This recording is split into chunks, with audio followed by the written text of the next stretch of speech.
to start the war, the colonists knew that they had to prepare. So some of that preparation happened before the Declaration of Independence.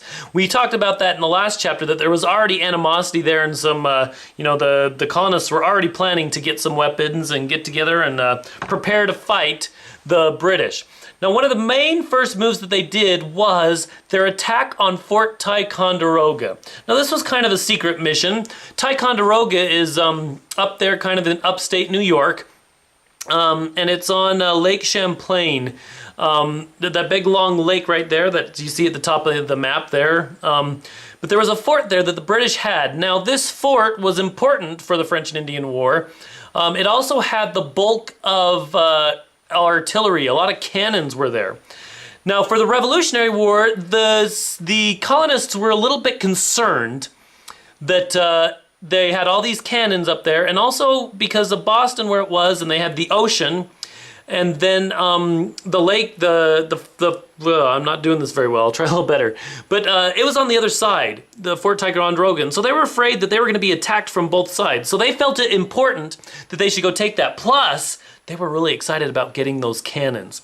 So in the spring of 1775, they decided that they would get a group together and go see if they could kind of secure these cannons.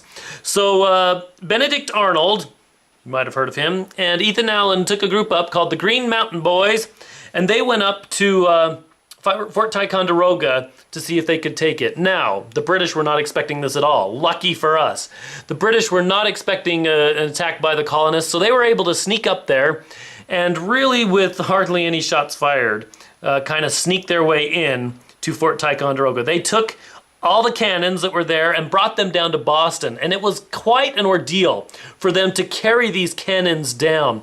It was spring, there was a lot of mud, they had to push these cannons through. They were hoping they could get them all, that they wouldn't lose any, that along the way that got stuck somehow where they couldn't move them, because these were huge, massive things. They weighed tons.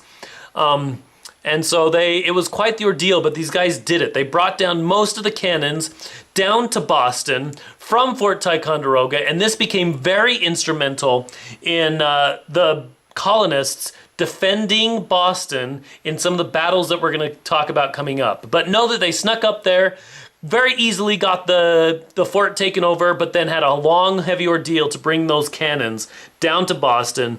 But it was very helpful, for now the colonists had some of this big, heavy artillery that they didn't have without this kind of sneak attack on Fort Ticonderoga.